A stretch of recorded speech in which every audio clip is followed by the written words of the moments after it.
Selamat bergabung di serial podcast Visipol UGM. Serial podcast ini diambil dari buku Tata Kelola COVID-19 di Indonesia. Aspek yang dibedah mencakup gagasan bab, intisari, perkembangan paling kontemporer terkait substansi bab, dan rencana tindak lanjut yang mungkin disiapkan untuk kajian selanjutnya. Dieditori oleh Dr. Wawan Masudi dan Dr. Poppy Yunanti, buku 18 bab ini merupakan kolaborasi antara Visipol dengan 37 dosen atau peneliti lintas fakultas di Universitas Gadjah Mada.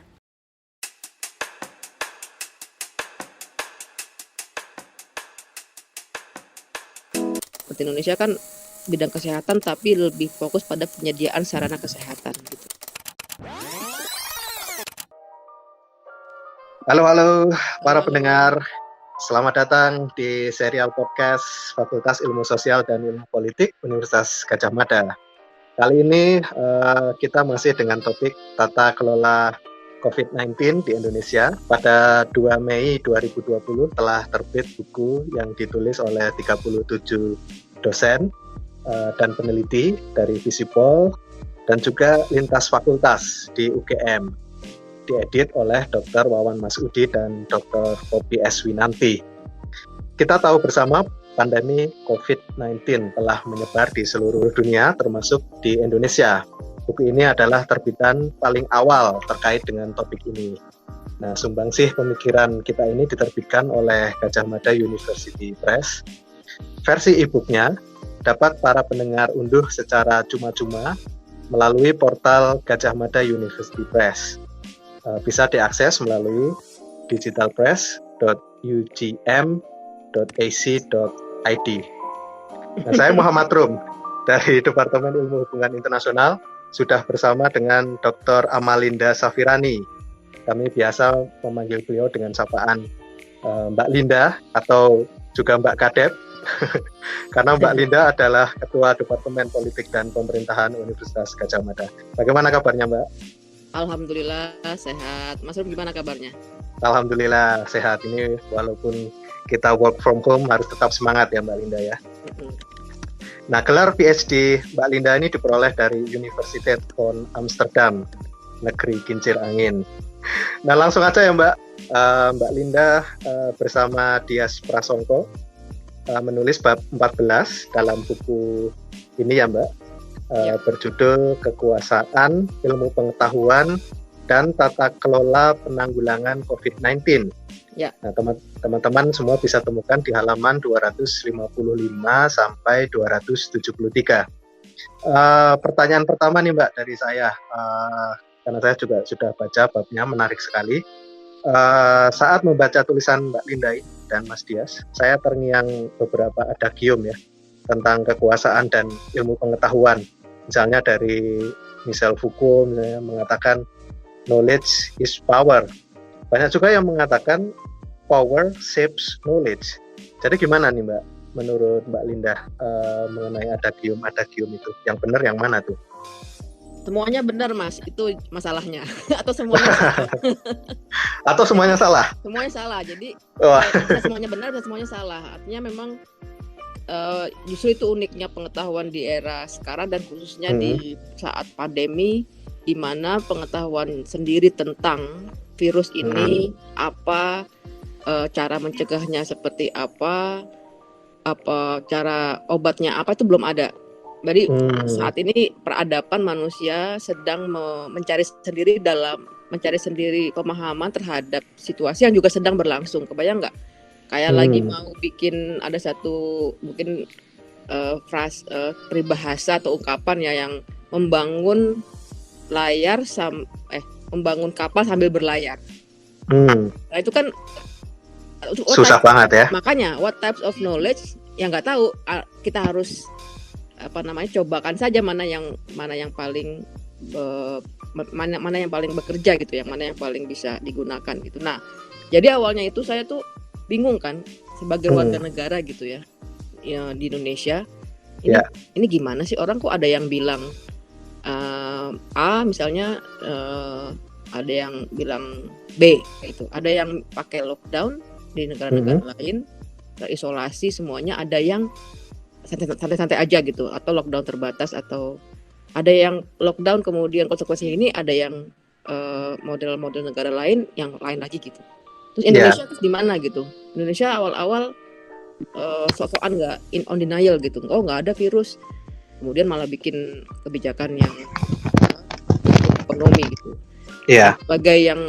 Sebagai warga yang waktu itu sudah mulai panik kan, masa nggak ada pegangan sih nih yang bisa kita gunakan dijadikan fondasi gitu kan, untuk kemudian bisa jadi patokan lah ya. Misalnya kemudian baru belakangan kan awal Maret gitu, setelah ada korban pertama itu mulai ada pemerintah mulai bicara seperti WHO gitu ya, stay at home, social distancing, wash your hand gitu. Nah, saya sebenarnya pengen tahu gitu, apa sih yang melatari di balik kebijakan-kebijakan ini, dan kemudian saya ketemu kayak ini pengetahuan deh, mereka semua menjustifikasi tindakan atau kebijakan itu dengan pengetahuan. Nah, sekarang soalnya pengetahuan apa? Pengetahuan ternyata masih berdebat soal itu gitu, soal best way to deal with this gitu. Artinya semua punya rujukan. Jadi ketika Mas Nur tadi tanya, terus yang benar yang mana Mbak? Ya semuanya bisa benar, tapi semuanya bisa salah, karena pada dasarnya semua orang sedang learning to understand gitu, dengan cara mereka masing-masing, dengan set of knowledge mereka masing-masing. Nah ini yang jadi menarik gitu. Ini era yang nggak pernah kan kita lihat pengetahuan, bahkan bukan hanya pengetahuan sosial yang seringkali dianggap subjektif ya. Ini pengetahuan sains loh. Iya. Dan saling bertolak belakang gitu. Sains jelasnya selama ini kita pikir objektif, berdasarkan fakta, berdasarkan set of pengetahuan yang teruji. Itu berantakan gitu. Itu punya kutub sendiri-sendiri. Iya.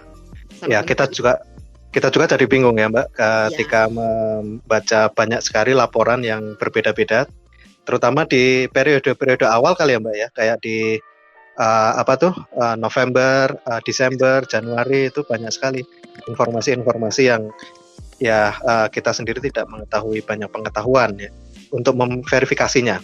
Ya. Nah, kita juga ingat tuh di tahun 1919 juga pernah terjadi pandemi. Bisa membayangkan sih gimana bingungnya mereka. Kita aja yang udah punya teknologi masih bingung ya, apalagi zaman itu. Jangan-jangan ini lebih benar zaman itu Mas, nggak ada teknologi, nggak ada pengetahuan. Oh gitu ya. Jadi malah risiko dapat pengetahuan yang nggak jelas tuh malah lebih minim kali ya. Justru malah sekarang yang lebih bingung gitu, kan kayak misalnya waktu Tambora meletus ya. Ya. Kan nggak ada yang tahu bahwa itu Tambora. Karena abunya sampai mana tuh? Sampai Eropa atau bikin kegelapan di Australia. Tapi kan ya udahlah, terima aja. Baru kemudian berabad kemudian baru tahu, oh itu Tambora tau. Ya mereka nyadar juga ya, wah. Ya, jadi kegelapan saat itu di Eropa beberapa saat itu yang early summer, padahal itu summer, ternyata kemudian secara sains dan sejarah gini. Nah, kalau kita kan sekarang pengetahuan justru di tangan kita, di jempol kita, langsung googling, langsung apa. Jadi kayaknya kalau dibandingin dulu mendingan dulu deh. Mendingan dulu. Ya, wah gawat nih. Nah ini kita nemuin juga buzzword menarik ya dari tulisan Mbak Linda. Terngiang-ngiang terus tuh setelah membaca tulisan itu. Di situ ada yang disebut sebagai kebijakan anti sains dan juga kebalikannya, kebijakan yang pro sains. Bisa nggak Mbak dijelasin apa sih kebijakan anti sains itu? Kapan suatu kebijakan politik tuh bisa dianggap anti sains atau pro sains? Ya, sebetulnya mungkin saya lebih tepat menggunakan ignorance ya terhadap sains ketimbang anti sains, karena sebetulnya dalam banyak model kebijakan yang diadopsi banyak negara itu sebetulnya soal derajat ke sains, ke pengetahuanannya gitu, ketimbang completely abundant science gitu. Nah, jadi yang saya maksud sebagai pro science itu adalah misalnya kalau ilmuwan mengatakan dari kajian-kajian sebelumnya, cara efektif untuk menghentikan virus adalah mengisolasi.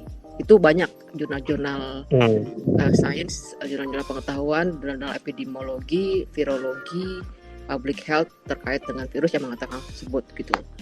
Akibatnya kemudian Hubei di Wuhan di Cina melakukan itu, kemudian Italia dan kemudian negara-negara lain memutuskan untuk lockdown atau isolasi maksimal gitu ya, isolasi maksimal, dan merujuk pada berbagai sumber-sumber tersebut dan merujuk pada bagaimana dalam peristiwa-peristiwa sebelumnya, di virus-virus sebelumnya, Ebola, SARS, MERS itu isolasi adalah terbukti memecahkan masalah gitu, karena di-contain kan, ditahan gitu penyebarannya. Nah, ada lagi yang menggunakan sains jauh lebih lebih lunak gitu ya, tetap sains tapi nggak ekstrim mungkin. Jadi derajat bagaimana sains itu digunakan gitu dalam pengambilan kebijakan terkait dengan tema ini, terkait dengan situasi ini gitu. Nah, cuman seringkali dia menjadi ignorance atau derajat rendah terhadap sains itu jadi cenderung sering mudah kepleset dengan anti sains kayak Trump sekarang. Ya kan, itu kan yang juga mungkin nanti kita akan diskusikan ya, cara dia tampil di publik, cara dia tampil di berbagai kesempatan sebagai simbol negara, menunjukkan pelecehan yang sangat tinggi gitu terhadap pengetahuan, dan juga rasis ya. Misalnya coronavirus itu, COVID-19 dianggap Chinese virus gitu, yang sangat bisa kita pahami, apalagi Mushroom yang memahami mengkaji hubungan internasional mengetahui persis bahwa perang dagang menjadi latar dari statement tersebut gitu, sehingga jadi kecampur-campur gitu situasi penanganan pandemi ini dengan kepentingan ekonomi, dan itu sebenarnya wajar aja karena memang ini kan dua pilihan yang sangat sulit. Satu sisi menyelamatkan manusia, kedua menyelamatkan ekonomi gitu, dan dua-duanya penting gitu. Ini kan sebenarnya dilema yang dihadapi oleh berbagai negara dalam menghadapi pandemi ini. Negara jadi berat banget kalau untuk lockdown penuh, karena dari mana uangnya untuk memberi subsidi pada warga yang ada di lokasi tersebut. Anyway, jadi yang membuat kemudian dia tadi apakah dia pro sains sama ignorant terhadap sains gitu, itu memang kelihatannya kita jadi bisa melihat bahwa pengetahuan itu ada dalam konteks yang sangat kompleks. Misalnya ada ekonomi yang harus dipikirkan, ada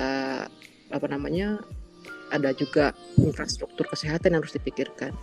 Dan sekarang kan tinggal milih mau mana yang mau lebih dahulu. Atau gini, ada banyak negara yang bisa punya luxury untuk milih atau untuk pro science sepenuhnya.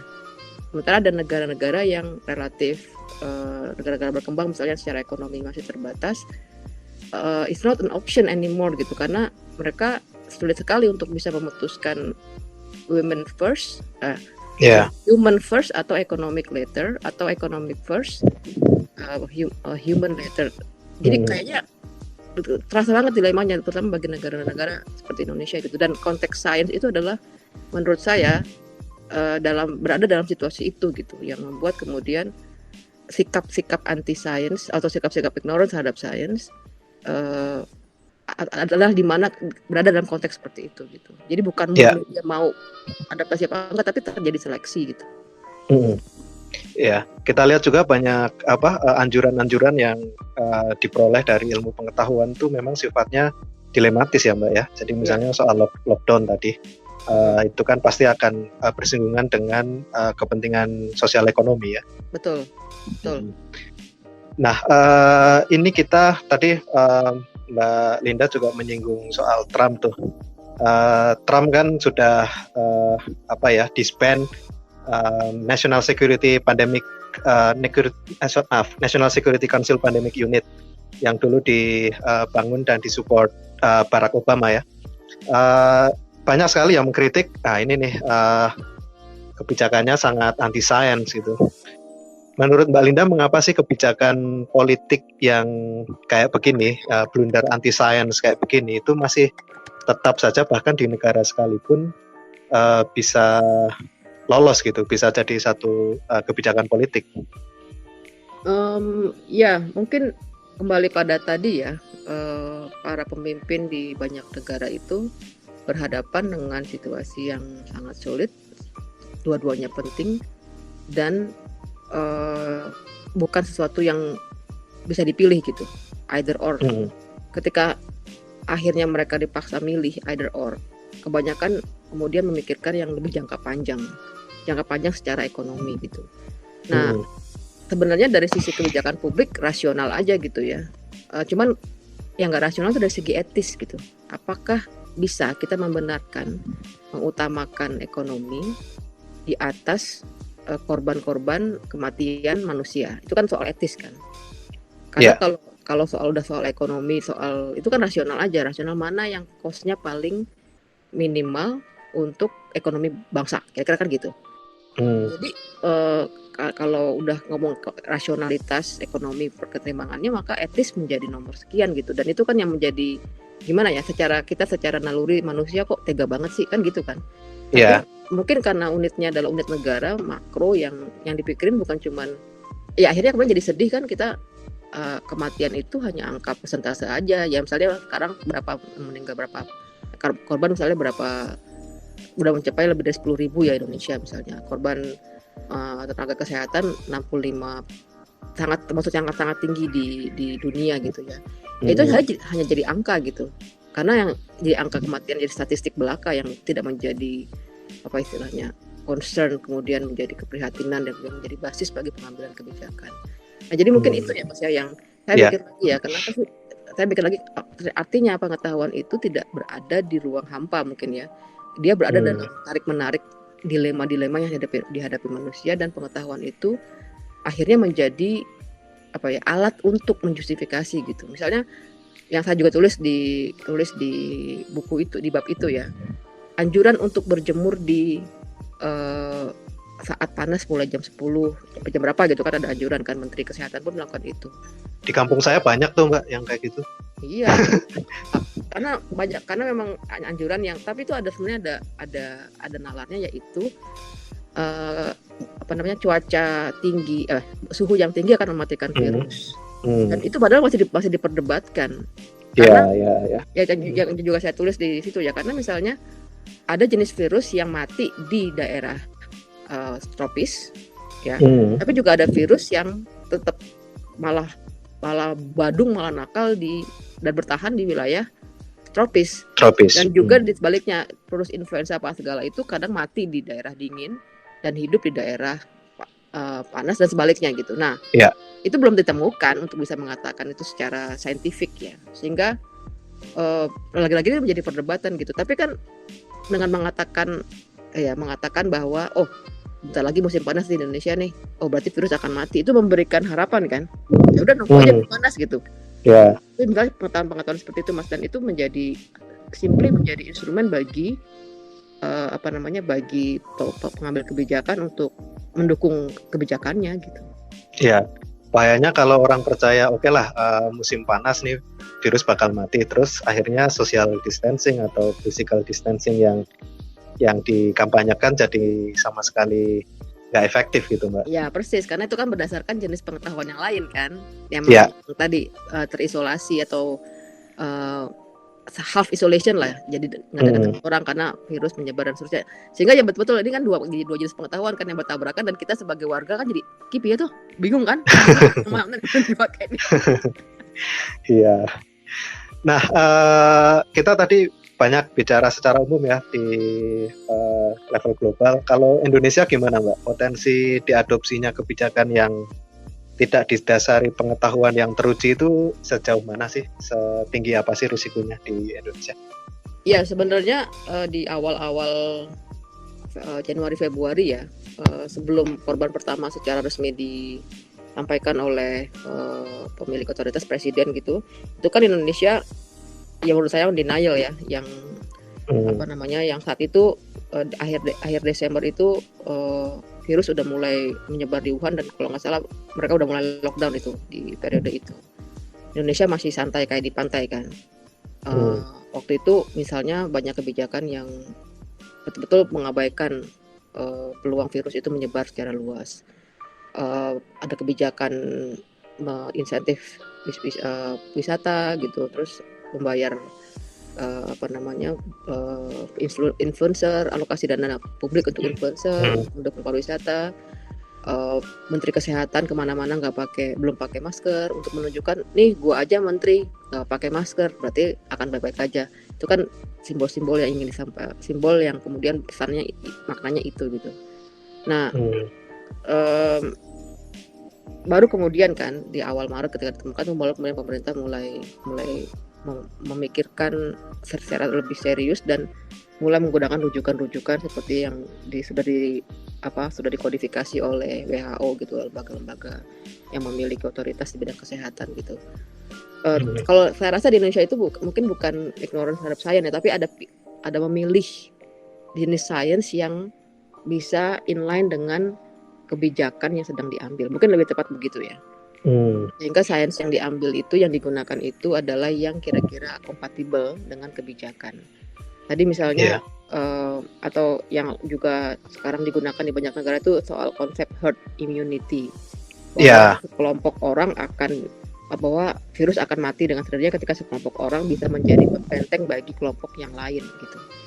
Atau artinya kan itu alamiah, naturally akan sembuh sendiri karena tubuh memproduksi antibodi, tubuh kuat, dan itu kemudian akan juga melindungi mereka yang rentan gitu. Nah itu juga perdebatan secara etis karena kalau dibiarin aja itu akan menghasilkan banyak korban. Nah di sisi lain, jadi kalau balik ke pertanyaan Mas Rum tadi mungkin seperti itu ya kalau di Indonesia ya, ada kecenderungan pengetahuan yang digunakan itu adalah pengetahuan yang kompatibel dengan kebijakan. Bisa nggak sih Mbak dikatakan kalau waktu itu Pak Terawan tuh ingin menenangkan masyarakat gitu, atau supaya membuat nggak panik? Ya bisa tapi kan there's always another side of the policy kan. Nah sekarang ini kan udah tepat 2 minggu nih dari peluncuran buku. Kita meluncurkan tanggal 2 Mei. Ada nggak pergeseran paradigma atau semacam perubahan kebijakan yang mengarah pada pendekatan yang pro science di Indonesia, atau justru sebaliknya nih? Ya itu pertanyaan yang juga menjadi bahan perhatian saya ya setelah penulisan bab itu. Yang jelas dominasi wacana terkait COVID-19 ini saat ini ya itu kan lebih pada pencarian vaksin kan. Dan kan ada perdebatan kapan vaksin bisa perdebatan prediksi kapan vaksin bisa bisa dihasilkan dan kemudian diproduksi dan didistribusi secara global gitu.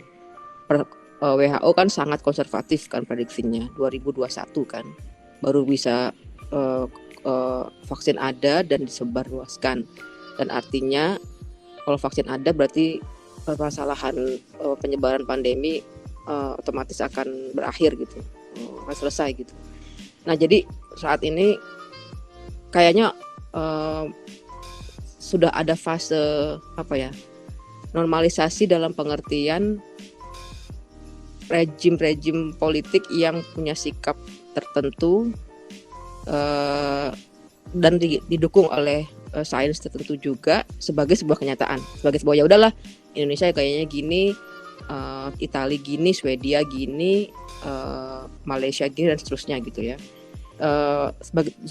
Sampai tingkat acceptance kalau menurut saya ya udahlah itu memang kenyataan yang saat ini. Jadi kontroversi pengetahuan sudah menjadi bagian dari kenyataan gitu. Itu kan beda banget dengan sebelumnya kan, orang masih berdebat soal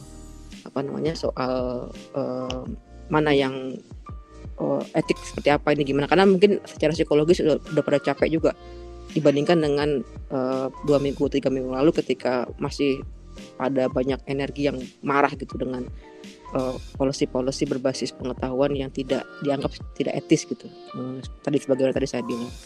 Nah jadi mungkin seperti itu ya Mas ya. Jadi sekarang ada jenis pengetahuan yang lain yang bergeser, yaitu proses-proses upaya bagaimana dukungan terhadap pengetahuan tentang vaksin, dan semua orang kan nggak berdebat soal itu kan, semua orang tidak berdebat soal pentingnya vaksin ditemukan dan menjadi sumber solusi bagi masalah sekarang, itu semua orang nggak berdebat. Nah, yang kemarin jadi perdebatan kan langkah apa selama vaksin belum ada gitu kan. Ini kan yang tadi yang menjadi basis dari buku bab saya dan dia setelah tulis itu kan bagaimana proses bagaimana proses terutama dalam hal kebijakan terkait dengan situasi di mana vaksin belum ditemukan, apa yang harus kita lakukan kan gitu. Nah kalau sekarang semua orang udahlah gimana caranya kita ini kan vaksin dan kita fokus pada itu gitu, pada bagaimana pengetahuan yang bisa mendukung ke situ. Mungkin Iya. itu ya perbedaannya dengan Siap. Dan juga harapannya pemerintahan di mana-mana ya di dunia juga mulai menyadari pentingnya riset terhadap ancaman-ancaman mikrobiologis kayak gini ya Mbak. Jadi Ya, riset-riset soal pandemi itu sangat penting. Harapannya bisa jadi kayak prioritas lah bagi semua. ya benar itu sebenarnya kan alokasi riset ya yang sekarang memang menjadi perhatian gara-gara ini kemudian menjadi prioritas gitu. Iya. Lagi-lagi untuk beberapa situasi di mana negaranya secara ekonomi kuat itu kemudian mungkin berlangsung fokus ke sana gitu. Kalau di banyak tempat termasuk di negara seperti Indonesia kan bidang kesehatan tapi lebih fokus pada penyediaan sarana kesehatan gitu. Nah, lagi-lagi ini situasi yang membedakan dengan negara-negara maju yang secara ekonomi lebih kuat gitu ya. Kalau di kita sekalipun perbandingan antara jumlah penduduk dengan jumlah tempat tidur di rumah sakit kan juga masih jomplang banget dan itu sekarang masih menjadi prioritas gitu. Nah, jadi mungkin benar akan ada reorientasi pada mungkin bukan hanya pada kesehatan ya. Kalau menurut saya lebih pada juga support terhadap kesehatan tersebut, misalnya kajian-kajian di kampus ya untuk ilmu-ilmu yang selama ini tidak dianggap catchy ya, tidak dianggap tidak dianggap keren gitu, ilmu-ilmu tentang virus, ilmu-ilmu tentang biologi, lebih khusus lagi mikrobiologi, ilmu sains murni mungkin ya, yang ya kita kan sekarang di era yang serba instan dan serba entrepreneurship gitu. Itu kan ada sisi lainnya yang ada keterbatasan dengan cara pandang seperti itu karena nggak ada yang mau ngurusin atau menjadi fokus pada ilmu-ilmu murni sains yang menjadi fondasi bagi kondisi-kondisi pengetahuan, kondisi-kondisi serangan virus dan bagaimana pengetahuan mendukung itu gitu. Semoga sih ini bisa menjadi inspirasi betapa pentingnya ilmu-ilmu terkait dengan public health ya, yang selama ini nggak menjadi perhatian gitu. Iya, saya jadi ingat dulu sebelum film serial NCIS ya, isinya itu mencari macam arkeologi, kriminologi gitu ya. Jadi ngelacak itu kan. Forensik gitu ya. Arkeologi sih. Forensik gitu. Itu kan juga jenis ilmu yang nggak digemari kan. Tapi setelah film itu jadi banyak ada peningkatan pendaftaran mahasiswa ke bidang itu, ke kajian itu yang dalam beberapa hal bagus lah, artinya mungkin media populer bisa menjadi menjadi alat untuk mendorong ketertarikan ya, bagi dan efeknya sangat penting bagi pengembangan pengetahuan ilmu murni dan bisa digunakan dalam situasi seperti sekarang, Mas Rum. Saya rasa juga akan banyak perkembangan ya, perubahan yang terjadi di universitas-universitas di mana saja. Nah, terima kasih Mbak Linda ini untuk waktunya udah ngobrol di podcast Visipol UGM. Terima kasih. Selamat melanjutkan lagi aktivitasnya yang super produktif. Sehat-sehat selalu Mbak Linda. Sama-sama Mas Rum, sehat-sehat selalu. Semoga berguna. Amin. Obrolan kita. Iya, amin. Para pendengar, kita juga sampaikan bisa mengikuti serial kita melalui Spotify, Visipol UGM. Saya Muhammad Rum dan Dr. Amalinda Safirani signing off. Bye-bye.